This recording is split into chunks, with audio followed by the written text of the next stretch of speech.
오늘은 그 유명한 시편 119편입니다. 119편. 제일 성경에서 시편뿐만 아니라 성경 전체에서 가장 긴 장입니다. 119장, 119편. 그리고 이게 176절이 절수가 176절입니다. 오늘 이거 처음부터 끝까지 다 읽으면 이제 한 절반 가니까 내가 앞에 부분만 읽었고요. 근데 이게 근데 시편에서 제일 긴 성경 전체에서 긴 장이 119장이고, 그리고 또 제일 그 짧은 장이 117입니다. 그 앞에. 근데 그건 두 절밖에 안 됐어요. 그러니까 119편에서 두 절을 빼면은 앞으로 117장입니다. 근데 그거 아주 그 말씀도 굉장히 두 절이지만 굉장히 중요한 절이죠. 그것도 한번 읽어보겠어요. 근데 굉장히 두 절인데 아주 그 깊은 뜻이 있습니다. 117편은 너희 모든 나라들아 여호와를 찬양하며 너희 모든 백성들아 그를 찬송할지어다. 얼마나 좋습니까? 그 다음에 2절은 우리에게 행하신 여호와의 인자하심 크시고 여호와의 진실하심이 영원함이로다. 할렐루야. 하여간 절수가 작다고 해서 이렇게 이제 가볍게 보면 안 됩니다. 아주 귀한 말씀입니다. 근데 이 또 119편은 이제 그 특징이 뭐냐면은 이게 그 히브리에는 히브리의 그 자음이 있어. 우리가 A, B, C, D 이런 것처럼 자음이 알렙, 베드, 기멜, 달렛, 해 이런 그 자음이 있는데 이거 여기 오면 이게 알파벳 시편이라고 그래요. 그러니까 우리가 A 같으면 A로 시작하는 단어로 시작하고 그 다음에는 B로 들어가는 단어로 시작하고. 근데 여기도 알렙, 오늘은 알렙, 그리고 이게 또 한 절에 그 알렙의 한 자음에 8절씩 해서 8절씩. 그래서 오늘 그러니까 이 알렙이라고 하는 첫 번째 알파벳 알렙으로 시작한 것이 이 첫머리가 1절에서 8절이에요. 알렙으로 시작하는 단어가 하나 들어가는 거예요. 이게 다 각각 들어가는 게 처음에 딱 시작할 때 알렙이라고 시작합니다. A로 시작하는 게 딱 있습니다.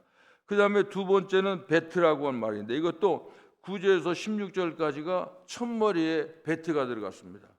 아주 이것은 아주 좀 특이한 거지요. 근데 이걸 답관체 시편이라고 그래요. 답관체. 이게 답관체라는 건 답이라는 건 한모로 밟는다, 발로 밟는다. 관은 갓을 관이라고 해요. 관, 옛날에 양반들이 다 하고 모델 갓 딱 쓰잖아요. 이렇게 된 거 이거 이 갓. 그래서 갓의 머리를 갓을 밟는 문체다. 그러니까 제일 그래서 이 답관체 시편이라고 합니다. 이런 시편이 시편에 8개가 있는데 오늘 이 119편은 7번째인데 이게 진짜 럭키 세븐 제일 멋진 답관체, 완벽한 답관체 시편입니다. 이게 좀 119편은 좀 유명한 겁니다. 그래서 우리가 왜 그러면 176편이냐? 한 자음에 8절씩 들어갔어요. 8절씩. 그런데 히브리어 알파벳이 22개입니다. 이게 8 곱하기 28이 16, 28이 16 합하니까 176편이 나오는 거예요. 이게 외우기도 쉽습니다. 그래가지고 그런데 또 이게 시편에 또 119편의 별명이 하나 있는데 이건 말씀 시편 그래요. 말씀 시편. 이게 왜 말씀 시편이냐? 119편에서 4절을 뺀 172절이 전부 그때마다 말씀, 말씀 하나님 말씀인데 율례, 법도, 규례 하여간 그런 식으로 해서 전부 한 절 한 절이 하나님 말씀으로 되어 있어요. 이게 참 특이한 거죠. 그러니까 84절, 90절, 122절, 132절 빼면은 전부 다 하여간 한 절 한 절에 하나님 말씀이 꼭 들어가는 겁니다. 이것은 얼마나 그러니까 이거 말씀 시편이라는 말이 맞아요. 얼마나 그들이 이 시편, 이 사람 천재예요, 천재. 이걸 하는 거 보면 한 절 한 절마다 하나님 말씀이 얼마나 중요한가 하는 것을 우리에게 알려주고 있습니다. 1절 2절 한번 보겠습니다. 행위가 온전하여 여호와의 율법을 따라 행하는 자들은 복이 있으며 그랬습니다. 여기도 하나님 말씀이 뭐예요? 여호와의 율법, 하나님 말씀 딱 들어가죠. 그 다음에 여호와의 증거들은 지키고 전심으로 여호와를 구하는 자는 복되다. 여호와의 증거, 이것도 말씀입니다. 말씀 다 그런 거예요. 근데 여기서 그러니까 제일 먼저 어떤 사람이 복이 있느냐? 행위가 온전해서 하나님의 말씀을 지키는 사람이 복이 있다, 그렇게 말하고 있습니다. 그래서 오늘 보면은 이 하나님의 말씀, 어떤 사람은 인생 사용 설명서다, 그렇게 말했어요. 다시 말하면 어떻게 인간이 바로 살아가느냐, 완전한 인생 사용 설명서, 하나님 말씀대로 사는 것이 이게 바로 복 받는 거다 하는 것을 말하고 있습니다. 여기서 1절에 복이 있다고 하는 말은 이게 그 뜻이, 기본 뜻이 뭐냐면 바르다, 올바로 걷다, 그런 뜻입니다. 복이 있다. 보통 우리가 복이 있다고 하는 건 뭡니까? 무슨 많은 것을 가지고 누리는 거, 이것을 복이 있다고 그러잖아요. 근데 여기서 복이 있다는 그런 게 아니에요. 바르다, 그다음에 걸음이 똑바르다 하는 겁니다. 바른 길을 걸어가는 사람들이 누리게 되는 은혜와 풍성함이 복이다, 그렇게 말하고 있습니다. 3절에 보면 참으로 그들은 불의를 행하지 아니하고 주의 도를 행하는다. 여기도 주의 도가 말씀입니다. 말씀. 이게 그들은 뭐냐면 앞에서 말한 복 있는 사람입니다. 똑바로 걸어가는 사람들, 똑바로 거는 사람들, 그런 겁니다. 그 미국에는, 한국에는 음주 측정하려면 부르라고 하는데 미국 사람들은 그거 손 들고 걸어가라고 하더라고요. 아니 무슨 자동차가 잘 걸어가야지. 근데 이게 운전수가 잘못 걸어가면 자동차도 이상하게 가는 거예요. 이게 바로 걸어가는 겁니다. 이게 무슨 말이냐면 주께서 하라는 것은 하고 하지 말라는 것 하지 않는 거, 이게 바로 복 있는 사람이고 바르게 사는 사람입니다. 4절 주께서 명령하신 주의 법도를 잘 지키, 주의 법도, 이것도 말씀이죠. 그러니까 주의 법도를 앞에서 잘 지키기 어디 명령했다는 겁니다. 하나님의 명령했다는 겁니다. 이 명령은 단순한 어떤 권고나 이런 부탁이 아닙니다. 반드시 지켜야 할 명령입니다. 보통 그래서 이것은 부모와 자녀 간의 관계는 친구 먹고 서로 토의하는 게 아니에요. 부모는 명령을 해야 돼요. 자녀는 지켜야 되고, 주인이 종에게 명령하고, 옛날에 임금이 신하에게 의무를 부과할 때 쓴 말이 바로 명령입니다. 옛날에도 그랬잖아요. 어명이요 하면은 다 듣잖아요. 그런 겁니다.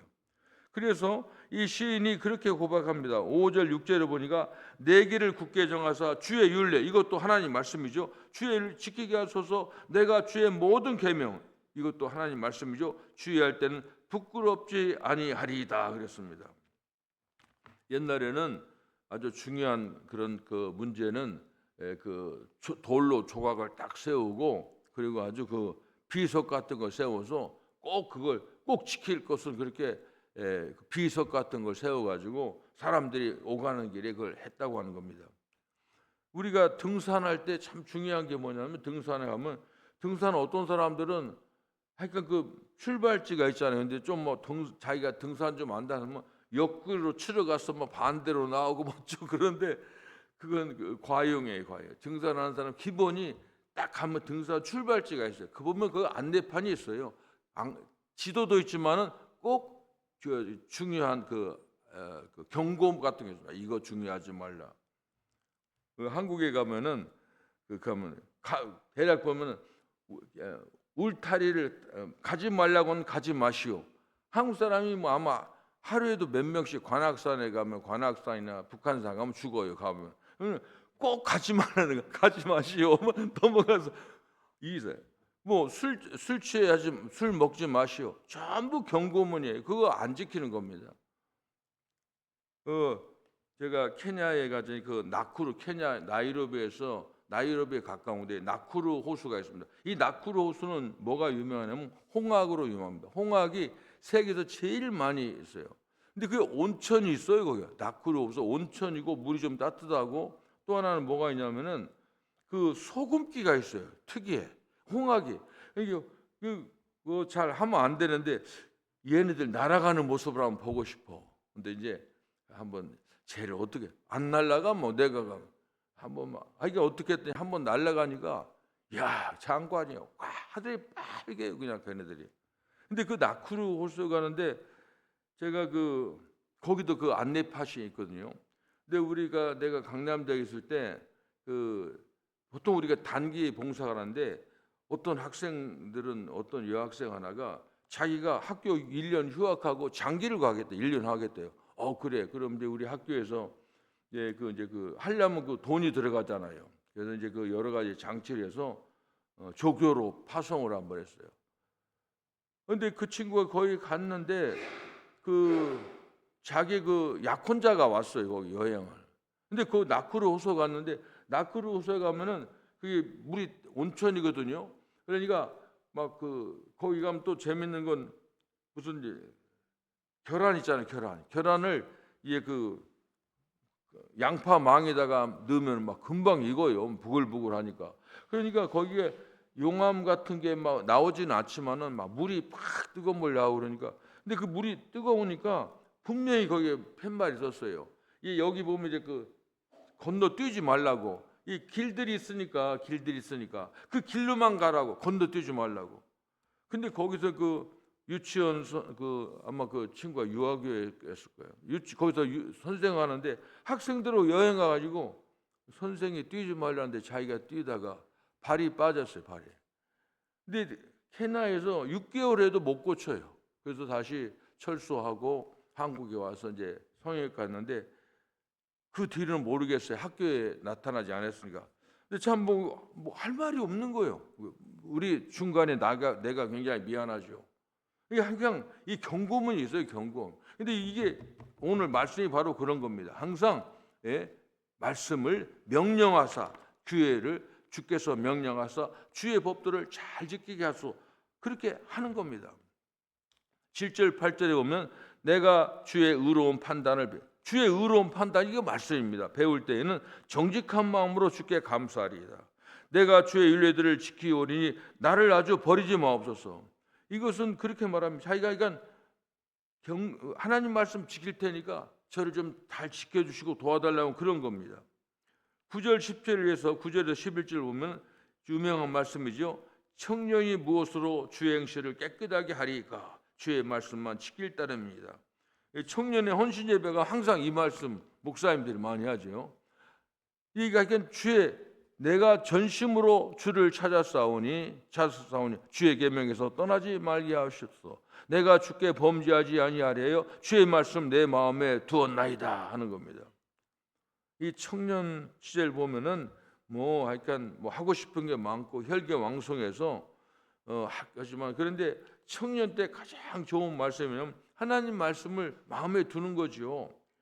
근데 이제 대략 보면은 우리 참 이상해. 어렸을 때 보면은 교회에서 보면은 사람들이 교회 다니는 청년들 별로 안 좋아해요. 답답하대. 꼭 맡겨가지고 멋이 없대. 이게 사실 그게 진짜인데 제가 이제 강남대학에 있을 때 청년들이 많으니까 결혼 이제 상대자에 대해서 상담도 해보고 그래요.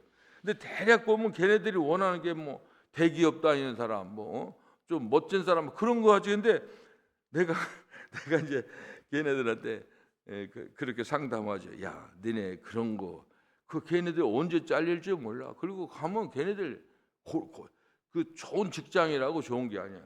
그럼 목사님 그럼 어떤 사람은 동네에서 쌀 장사하는 사람이 있어요. 연탄 장사하는 사람이 있어요. 그 사람 동네에서 오래 하고 그런 사람 성실하게 하고 그다음에 노동하는 사람. 그러니까 이제 몇 번 오다가 애들이 안 오더라고요. 근데 사실 걔네들 내가 볼 때는 모르는 거예요. 우리가 남자는 남자가 알잖아요. 겉멋 들은 사람들은 조금 진국들은 딱 보면 알거든요. 좀 답답해. 근데 살아온 그 사람 진짜예요. 너무 그냥 어떤 사람은 그러더라고요.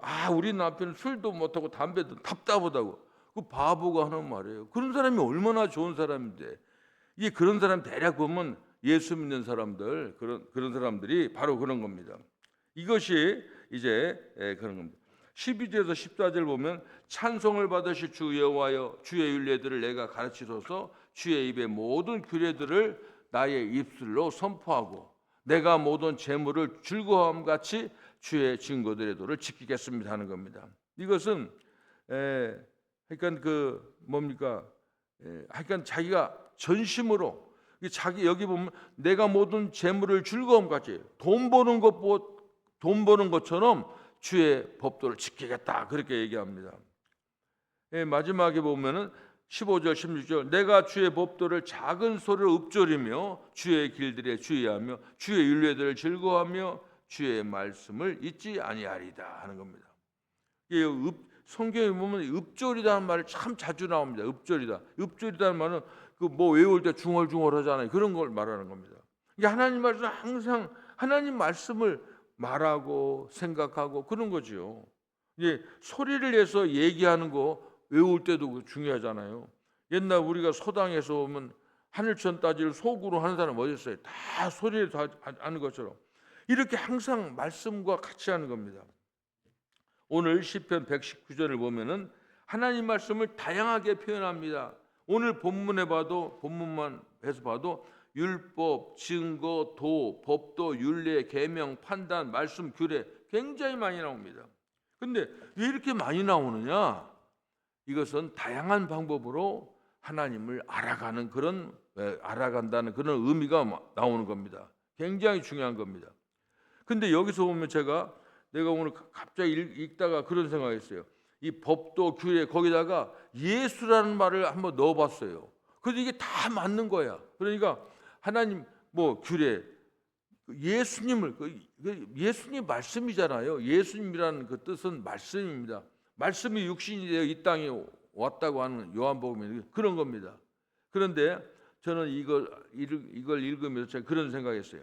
사도 바울을 보세요. 사도 바울은 전혀 예수님과 딴 세계에 살던 사람이에요. 그런데 사도행전 1장 8절에 오직 성령이 너에게 임하시면 너희가 권능을 받고 예루살렘과 온 유대와 사마리아와 땅까지 이르러 내 증인이 되리라.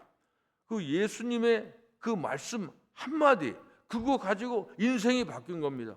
우리가 사실 한국에서도 제가 한국에서 예수 믿었지만은 어떻게 보면 사도 바울 같은 그런 말씀 하나 가지고 이 한 절 가지고 그 사람이 세계를 다니면서 복음 전하고 그래서 우리까지 오게 된 거라고 하는 겁니다.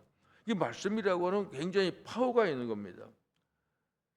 사실 그런 거 보면 우리가 여기 176절이지만 계속 하나님 말씀이지만 전부게 예수님 말씀입니다. 그 예수의 이름의 능력을 가지고 이거 전하는 거예요. 이것이 바로 말씀대로 사는 겁니다. 이것이 우리에게 굉장히 중요한 것입니다. 오늘 176절 시편 119편에서 여러 가지 공부를 했지만은 110 한 절 한 절 속에 전부 예수님이 들어가 있어요. 말씀이 들어갔습니다. 이거 사람이 설명하고 해석할 필요가 없어요. 예수님이 그 말씀에 들어가면은 사도 바울은 사도행전 1장 8절 한 절로 인생이 바뀌고 그 삶이 바뀌고 인생이 바꿔졌지만은 그 결과로 많은 사람들이 예수 믿은 거 아닙니까? 이런 걸 보면 말씀이 얼마나 중요한지를 우리에게 말해주고 있는 겁니다. 기도하겠습니다. 하나님 119편 하나님의 말씀 예수님의 말씀을 통해서 우리가 이 말씀을 배우면서 얼마나 말씀이 중요하고 항상 우리 마음속에 이 말씀을 품고 다니며 읊조리며 그 말씀을 의미하며 하나님께서 우리에게 해주신 일을 생각하며 우리 자신이 어떻게 변한지를 생각하면서 하나님의 귀한 일 감당하는 저희들 될 수 있도록 하나님 도와주시옵소서. 예수님의 이름으로 기도합니다. 아멘.